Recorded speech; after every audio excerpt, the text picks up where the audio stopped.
माँ।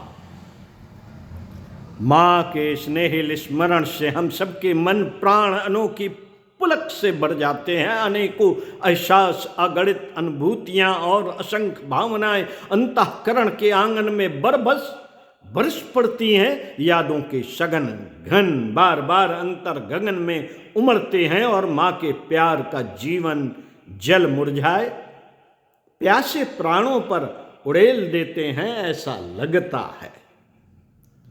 ऐसा लगता है कि अपनी माँ सुदूर किसी लोक में नहीं, अपने पास है, एकदम पास।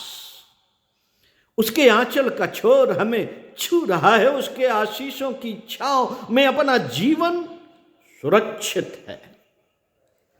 मां, तुम्हारे सिवा हम बच्चों का और है भी कौन।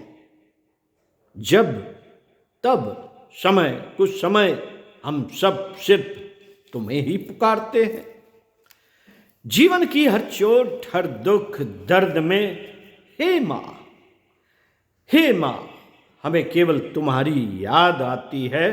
आंसू भरी आंखों और पीड़ा से विकल हमारे जीवन के लिए तुम्हारी याद ही एकमात्र औषधि है। हमें अच्छी तरह से मालूम है कि हमारी कमियों, कमजोरियों, बेवकूफियों, नादानियों को एक तुम ही अनदेखा करके हमको अपना सकती हो। मां, तुम्हारी क्षमा अपार है, इसकी ना तो कोई सीमा है, ना ही शर्तबंदी। क्षमा ही तुम्हारा स्वभाव है। क्षमा तुमसे ऐसे बहती है जैसे फूल से गंध बहती है, दिए से रोशनी बहती है, जैसे पहाड़ों से जल उतरता है, मेघों से वर्षा होती है। हे मां क्षमा स्वरूपिणी मां, हे मां क्षमा स्वरूपिणी मां, सृष्टि के हर स्थूल सूक्ष्म विधान में प्रत्येक छोटी बड़ी गलती या अपराध के लिए कोई ना कोई सजा निश्चित है। सुसृजिता के कठोर कर्म फल विधान से सभी बंधे हैं। यहां तक कि स्वयं सृजेता भी कर्म फल की हस्त रेखाओं को स्वीकार करता है। परंतु हे क्षमामयी, तुम्हारी क्षमा शक्ति से जीवन के महापातक भी पल में विनिष्ट होते हैं। यह सृष्टि के समस्त विधानों से अनंत गुना समर्थ है। मां, यह एकाक्षरी महामंत्र ही हमारा प्राण है।